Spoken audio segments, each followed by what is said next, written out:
नमस्कार मित्रांनो, श्री स्वामी समर्थ. आपल्या यूट्यूब चॅनलवरती तुमच्या सर्वांचे खूप मनापासून स्वागत आहे.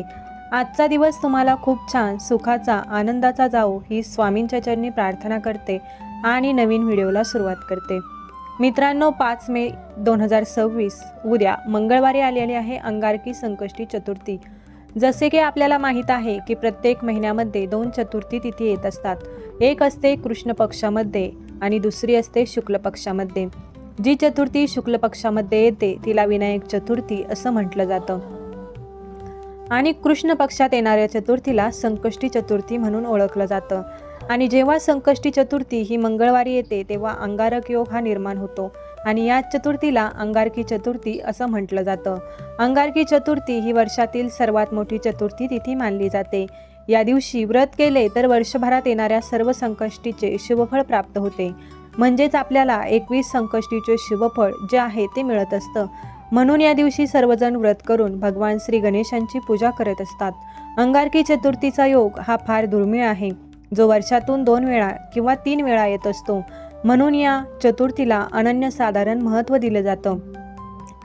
या अंगारकी चतुर्थीच्या दिवशी भगवान श्री गणेश आपल्या भक्तांना आशीर्वाद देण्यासाठी पृथ्वीवरती येत असतात. त्यामुळे पृथ्वीवरती गणेश तत्व हे नेहमीच्या तुलनेत 1000 पटीने कार्यरत असतं. या दिवशी वातावरणात गणेश लहरी, सकारात्मक लहरी या खूप जास्त प्रमाणामध्ये जागृत असतात आणि म्हणून या दिवशी काही उपाय केल्याने आपल्या घरामध्ये त्याचं फळ आपल्याला निश्चितच मिळत असतं.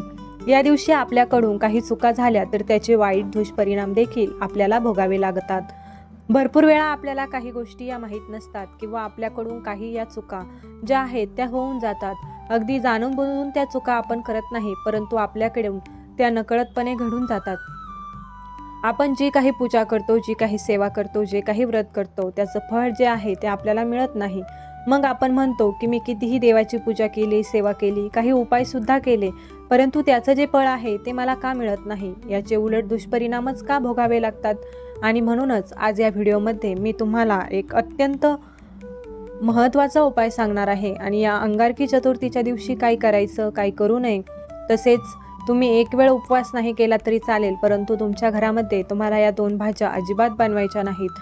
नाहीतर हे संकट मागे लागतील, घरात गरिबी आणि दारिद्र्यता येऊ लागेल.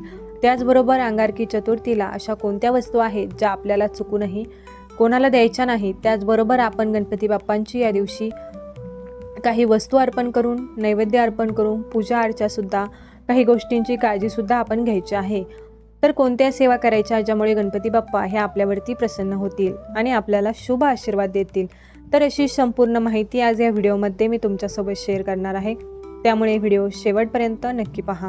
मित्रांनो, ही मराठी नवीन वर्षातील पहिली अंगारकी चतुर्थी आहे आणि म्हणूनच या चतुर्थीला विशेष असं महत्त्व दिलं जातं. आपण या दिवशी हे व्रत केलं तर आपल्याला वर्षभरात येणाऱ्या संकष्टी चतुर्थींचे शुभफळ मिळणार आहे. त्यामुळे या दिवशी प्रत्येकाने व्रत करायचं आहे. या अंगारकी चतुर्थीचा प्रारंभ 5 मे रोजी पहाटे 5:24 होणार आहे आणि समाप्ती 6 मे रोजी सकाळी 7:51 होणार आहे. या 5 मे रोजी पूर्ण दिवस मंगळवार आणि चतुर्थी तिथी एकत्र आल्याने ही अंगारकी चतुर्थी असेल आणि त्यामुळे व्रत उपवास हे फार महत्त्वाचं आहे. या दिवशी सकाळी लवकर उठून, शक्य असेल तर ब्रह्ममुहूर्तावरती उठून स्नान करायचं आहे. अंघोळीच्या पाण्यामध्ये थोडंसं गंगाजल टाकून, चिमूटभर हळद टाकून सूर्यदेवाला अर्घ्य अर्पण करायचं आहे. त्यानंतर तुमची देवपूजा जी आहे ती करून घ्यायची. गणपती बाप्पांची विधिवत पूजा करायची.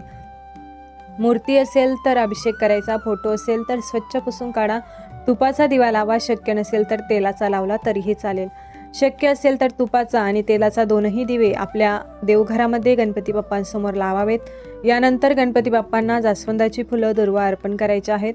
हळद, कुंकू, अक्षदा अर्पण करायचे आहे. अष्टगंध लावायचा आहे. धूप, दीप, अगरबत्ती लावून घरातील वातावरण हे तुम्हाला प्रसन्न करायचं आहे. ओम गणगणपते नमः या बाप्पांच्या महामंत्राचा 108 वेळा जप करायचा आहे. तसेच तुम्ही अंगारकी चतुर्थीच्या व्रताचा संकल्प सुद्धा करू शकता.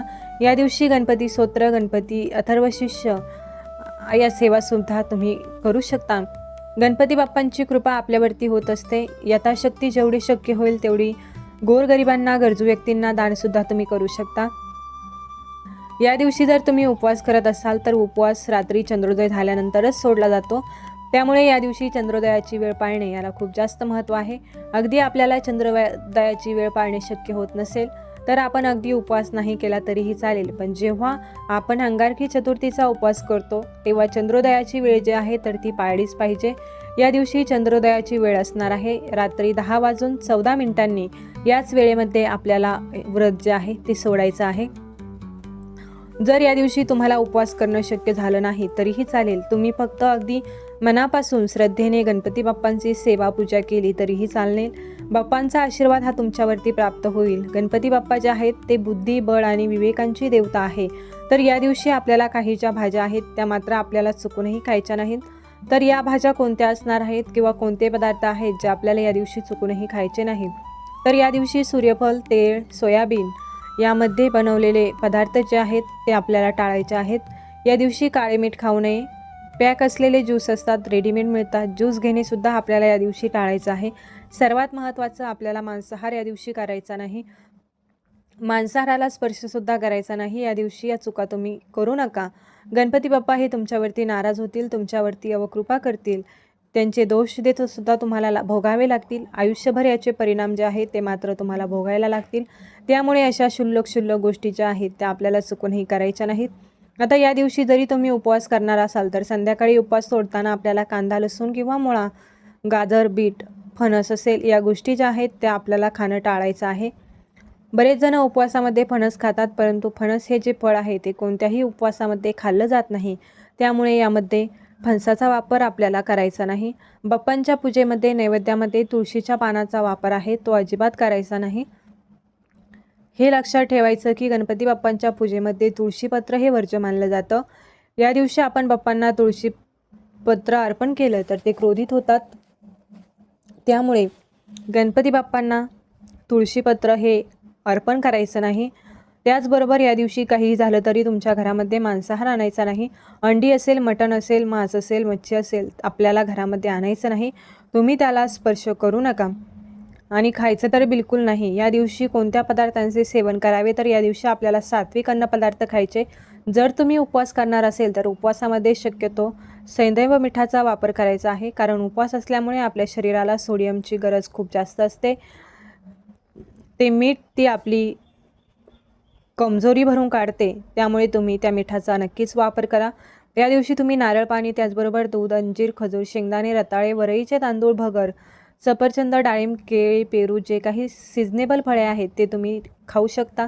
त्याचबरोबर या दिवशी तुम्ही गणपती बाप्पांना नैवेद्य अर्पण करणार आहेत. तो नैवेद्य तुम्ही गाईला खाऊ घालायचा आहे. गाय नसेल तर तुम्ही घरामध्ये स्वतः ग्रहण केला तरीही चालेल. त्याचबरोबर या अंगारकी चतुर्थीला तिखट खाल्लं जात नाही, म्हणून शक्य असेल तर तुम्ही तिखटाचे पदार्थ आवर्जून टाळा.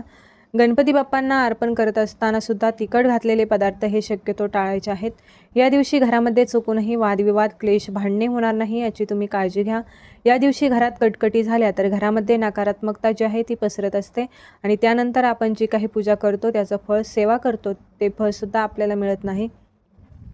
आणि शक्यतो या अंगारकी चतुर्थीचा उपवास जो आहे तो आपल्या स्वतःच्याच घरी सोडावा, ते शुभ मानले जाते. त्याचबरोबर या दिवशी दारावरती जर कोणी काही मागायला आले तर त्या व्यक्तीला तसंच जाऊ द्यायचं नाही. अन्नदान तुम्ही करू शकता किंवा एखादा ग्लास पाणी त्या व्यक्तीला दिलं तरीसुद्धा चालेल, पण ती व्यक्ती तशीच दारातून जाता कामा नये. तुम्हाला विशेष काळजी घ्यायची आहे. त्याचबरोबर आपल्या घरामध्ये अशा काही वस्तू आहेत ज्या चुकूनही कोणाला द्यायच्या नाहीत. त्यातील सगळ्यात महत्त्वाची वस्तू म्हणजे मीठ. मीठ हे लक्ष्मीकारक आहे, लक्ष्मी स्वरूप समजलं जातं आणि म्हणूनच या दिवशी मीठ जे आहे ते कोणालाही द्यायचं नाही. दुसरी वस्तू म्हणजे धन. धन हे धनप्राप्तीसाठी खूप मानलं जातं. धनत्रयोदशीच्या दिवशी देखील आपण धान्याची पूजा करत असतो. त्यामुळे या दिवशी घरातून धन जे आहे ते कोणालाही देऊ नका.